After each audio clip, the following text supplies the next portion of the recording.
Good morning बच्चों। Second unit चल रही है हमारी nutrition, food science and technology, जिसमें हमने कल सेकंड चैप्टर स्टार्ट किया था। उसी चैप्टर को कंटिन्यू करेंगे आज। चैप्टर था हमारा clinical nutrition and dietetics. Clinical nutrition and dietetics में कल हमने न्यूट्रिशन समझ लिया था, क्लिनिकल न्यूट्रिशन समझ लिया था, डाइटेटिक्स समझ रहे थे हम। और डाइटेटिक्स में हमारा जो टॉपिक चल रहा था वो आज का टॉपिक है टाइप्स ऑफ डाइट, आहार के प्रकार। कितने प्रकार के आहार होते हैं इसमें देखेंगे कि एक मानव का नियमित आहार वह आहार होता है जो सभी प्रकार के, जिसमें भोजन इंक्लूड होते हैं, जिसमें कार्बोहाइड्रेट भी हो, जिसमें प्रोटीन भी हो, जिसमें मिनरल्स भी हो, सभी विटामिन्स हों, जिसमें वह भोजन ही स्वस्थ व्यक्तियों की आवश्यकता की पूर्ति करता है।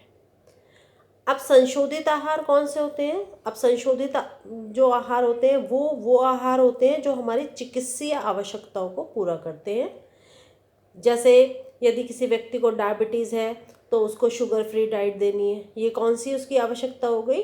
ये उसकी चिकित्सीय आवश्यकता हो गई। ठीक है, तो अब इसमें तरल और नरम आहार हम पढ़ते हैं कि तरल और नरम आहार कौन सा होता है। तरल आहार कौन सा है? जो थिन हो, थिन के साथ साथ उसमें पल्प ना हो किसी भी फूड का, और रूम टेम्परेचर के अकॉर्डिंग हो, जो सर्जरी के बाद यूज़ किया जाए पेशेंट की।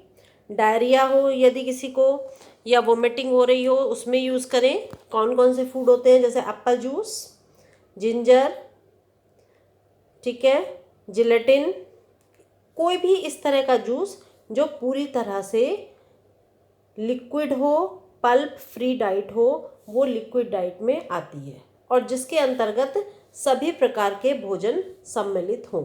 वह डाइट कौन सी डाइट कहलाती है? वह डाइट कहलाती है लिक्विड डाइट। ठीक है, उसे हम लिक्विड डाइट कहते हैं। अब आती है सॉफ्ट डाइट। सॉफ्ट डाइट कौन सी डाइट होती है? तरलता में हमने थोड़ा सा परिवर्तन कर दिया, उसे हमने नाम दिया सॉफ्ट डाइट का या नरम आहार का। यदि किसी को गैस्ट्रो इंटेस्टाइनल प्रॉब्लम है तो उसको इस तरह का आहार दिया जाता है, जैसे खिचड़ी, दलिया, सूप, मीन्स जो चबा नहीं सकता भोजन को, इस तरह के यदि वह रोगी है उसको इस तरह का आहार दिया जाता है। नरम आहार है, नरम परंतु उसमें ठोस पदार्थ है, पूरी तरह से वह लिक्विड नहीं है। ये भोजन हल्के पकाए जाते हैं, इनमें अधिक रेशेदार या गैस बनाने वाले खाद्य पदार्थ नहीं दिए जाते, और इनमें खिचड़ी, दलिया और खाद्य पदार्थों से में जिसमें अपाचन ना हो, पेट ना फूले, उबकाई ना आए, ऐंठन ना हो पेट में, या फिर जठरांत समस्या ना हो, इस तरह का भोजन ये होता है। ये भोजन वृद्धजनों के लिए नरम कुचला हुआ और शोरबा युक्त होता है। इसमें रेशे नहीं होते, हाई वसा नहीं होती और मसाले युक्त खाद्य पदार्थ इसके अंदर नहीं होते हैं। अब आते हैं भोजन देने के तरीके। यदि कोई व्यक्ति बीमार है तो उसको किस किस तरह से आप भोजन देंगे? देखो, सबसे पहले हमने दिया mashed food, chopped food, grounded food और पल्प फूड। ये हमने उसको 4 तरह से दे दिया। जिस तरह की रोगी की सिचुएशन होगी हम उस तरह से आहार दे देते हैं। लेकिन यदि रोगी हॉस्पिटल में है और वो मुंह से निकल नहीं सकता, वो बेहोश है, तो हम उसको किस तरह का आहार देंगे? तो उसके मुंह में नली लगाई जाती है, नली द्वारा भोजन ग्रहण करना, या अंतःशिराओं द्वारा उसको भोजन दिया जाता है। अंतःशिरा का अर्थ है कि रोगी को पोषण विशेष विलयनों से दिया जाता है, जिनमें शिरा से भोजन ड्रिप द्वारा पहुंचाया जाता है। ये हो गया उन व्यक्तियों के लिए जो भोजन निगलने की सिचुएशन में नहीं होते हैं।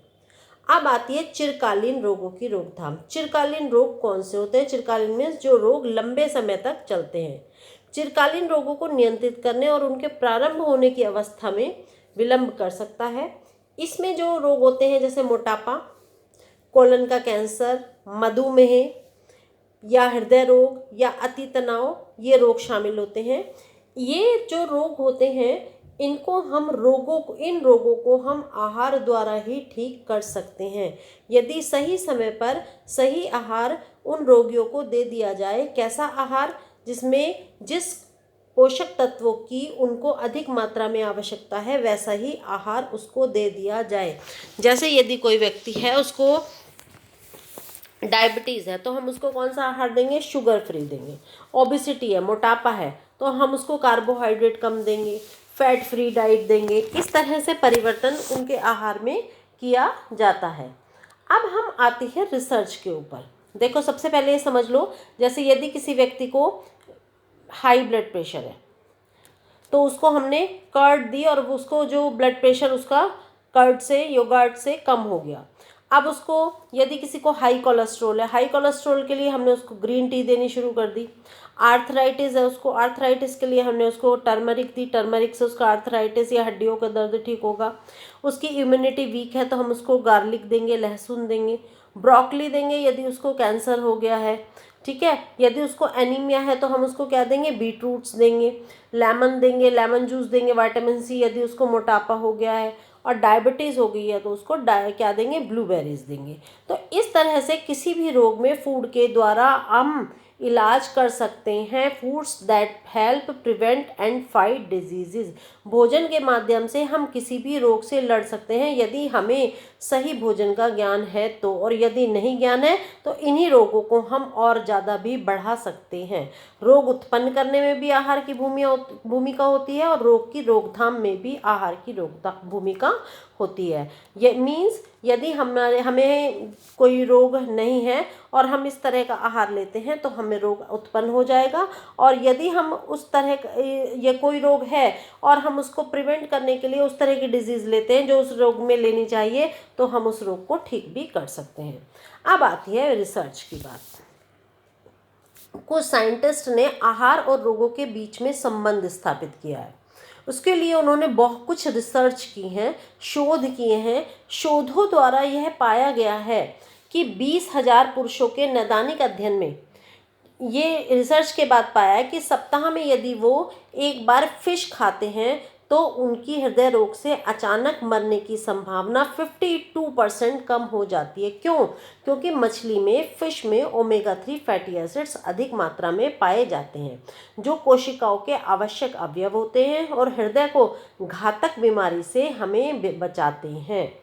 एक रिसर्च और हुई है, उस रिसर्च में क्या पाया गया कि यदि 42,000 महिलाओं पर यह रिसर्च हुए कि जो महिलाएं खूब फल, सब्जी, पूर्ण अनाज, निम्न वसा के दूध उत्पाद और बिना चर्बी का मांस खाने वाली थी, वो अधिक समय तक जीवित रही हैं। अधिक फल, सब्जियां और दालें खाने से भी हृदय रोग होने का खतरा कम रहता है। इट मीन्स आहार क्या है? रोग उत्पन्न करने में भी आहार की भूमिका है और रोग की रोकथाम में भी आहार की भूमिका होती है। अब हमारा नेक्स्ट टॉपिक आता है जीविका की तैयारी। जीविका मीन्स करियर, करियर की तैयारी। करियर के लिए आहार विशेषज्ञ या आहार विशेषज्ञ में आवश्यक रूप से कौन कौन से गुण होने चाहिए? सबसे पहले उसे आरडीए का ज्ञान होना चाहिए। जो आरडीए है, प्रस्तावित दैनिक मात्रा, पोषक तत्वों की प्रस्तावित दैनिक मात्रा, उसका ज्ञान होना चाहिए कि वो बीमारी में पोषक तत्वों की आवश्यकता कितनी है, किस बीमारी में कितने पोषक तत्व देने चाहिए, कौन सा पोषक तत्व देना चाहिए और कौन सा पोषक तत्व नहीं देना चाहिए, यदि आप डायटेटिक्स में करियर बनाना चाहते हैं तो, ठीक है। फिर है नैदानिक और जैव रासायनिक मापदंडों का उपयोग कर रोगियों की आहारी दशा के मूल्यांकन और व्यक्तिगत रोगियों और विशिष्ट रोग परिस्थितियों में आवश्यकता के अनुरूप आहार योजना तैयार करने, रोगियों के लिए आहार की संस्तुति करने, उन्हें देने, आहार की सलाह हेतु बातचीत करने, सांस्कृतिक वातावरण अपनाने और भोजन निषिद्धता और मिथ्या धारणाओं से मुक्त होने का कौशल उनके अंदर होना चाहिए। ये बहुत ज़रूरी है यदि डायटेटिक्स बनना चाहते हैं तो। और एक भोजन तैयार करने, उसको भंडारण करने, स्टोरेज करने और परोसने के विभिन्न उपकरणों के रखरखाव और प्रभावी उपयोग का ज्ञान आवश्यक रूप से होना चाहिए। भोजन परोसने के प्रबंध के बारे में पता होना चाहिए। आहार विशेषज्ञ के काम के महत्वपूर्ण पहलुओं में से एक रोगियों को परामर्श देना भी है। उसके बारे में पूरी तरह से जानकारी होनी चाहिए। एक अच्छा आहार परामर्शदाता बनने के लिए आहार विशेषज्ञ को मनोविज्ञान, समाजशास्त्र, शिक्षा और परामर्श सेवा का ज्ञान होना अत्यंत आवश्यक होता है। ये क्या हुआ, ये हमारा जो था जीविका के लिए तैयारी, यदि हम इसमें करियर बनाना चाहते हैं तो। अब है जो करियर के लिए आप क्या क्या तैयारी करेंगे, यदि करियर बनाना ही चाहते हैं तो आप कौन कौन सी इसमें स्टडी करेंगे। देखिए, बैचलर्स डिग्री इन डायटेटिक्स और न्यूट्रिशन, फिर मास्टर डिग्री, बैचलर या मास्टर डिग्री होनी चाहिए। साथ ही इंटर्नशिप करनी चाहिए जिसमें आप पंजीकृत आहार विशेषज्ञ के योग्य हो सके। इंटर्नशिप होनी बहुत ज़्यादा ज़रूरी होती है। तो उसके अलावा और क्या कर सकते हैं, आप इसमें शिक्षक बन सकते हैं, शोधकर्ता बन सकते हैं, औद्योगिक सलाहकार बन सकते हैं, आहार विशेषज्ञ बन सकते हैं, आहार सलाहकार बन सकते हैं, नैदानिक पोषण विशेषज्ञ बन सकते हैं, शोध कर सकते हैं और शिक्षण कार्य में भी कार्यरत हो सकते हैं। यदि आपकी रोग की स्थितियों पर नियंत्रण, रोकथाम और उपचार के लिए भोजन के उपयोग के तरीकों को सुधारने में गहरी रुचि हो तो आप इसके लिए नैदानिक पोषण और आहारिकी ऐसा क्षेत्र है जिसे आप चुन सकते हैं। और क्या कर सकते हैं आप इसके लिए, आप अस्पतालों में, क्लिनिक में आहार विशेषज्ञ और सलाहकार के रूप में कार्य कर सकते हैं। विश्वविद्यालय या महाविद्यालय में शिक्षक के रूप में पढ़ा सकते हैं। चिकित्सीय शोध संस्थानों और पोषण शोध प्रयोगशालाओं में चिकित्सीय खाद्य पदार्थों और पूरकों का उत्पादन करने वाली कंपनियों में सलाहकार के रूप में भी काम कर सकते हैं। अस्पताल में भोजन सेवा प्रदाता और प्रबंधक के रूप में भी आप रोजगार कर सकते हैं। उसके अलावा आप व्यायामशालाओं में भी काम कर सकते हैं सलाहकार के रूप में, चिकित्सकों के साथ आहार विशेषज्ञ बन सकते हैं और उद्योगों के अल्पाहार में काम कर सकते हैं। उसके अलावा उद्यमी जो विशिष्ट स्वास्थ्य परियोजनाओं के लिए विशिष्ट प्रकार के खाद्य पदार्थों का विकास करते हैं उनमें आपूर्ति कर सकते हैं। शिक्षण और शैक्षिक कार्य कर सकते हैं, शोध कर सकते हैं जिसमें चिकित्सीय शोध भी उपलब्ध हो, पोषण विपणन कर सकते हैं और तकनीकी लेखन का काम भी आप कर सकते हैं। ये काम आप कर सकते हैं यदि आप डाइटिशियन बनना चाहें तो। अब यहाँ पर हमारा ये टॉपिक ख़त्म हो रहा है। ये आपकी सारी करियर अपॉर्चुनिटीज़ आ गई कि आप इसमें क्या क्या करियर बना सकते हैं और आपके अंदर कौन कौन से स्किल्स डेवलप होने चाहिए। ये टॉपिक, ये यूनिट अब हमारी यहाँ पर ख़त्म होती है। यदि आप डाइटिशियन बन रहे हैं तो डाइटिशियन बनने के लिए आपको क्या क्या करना चाहिए ये भी आपको पता होना चाहिए।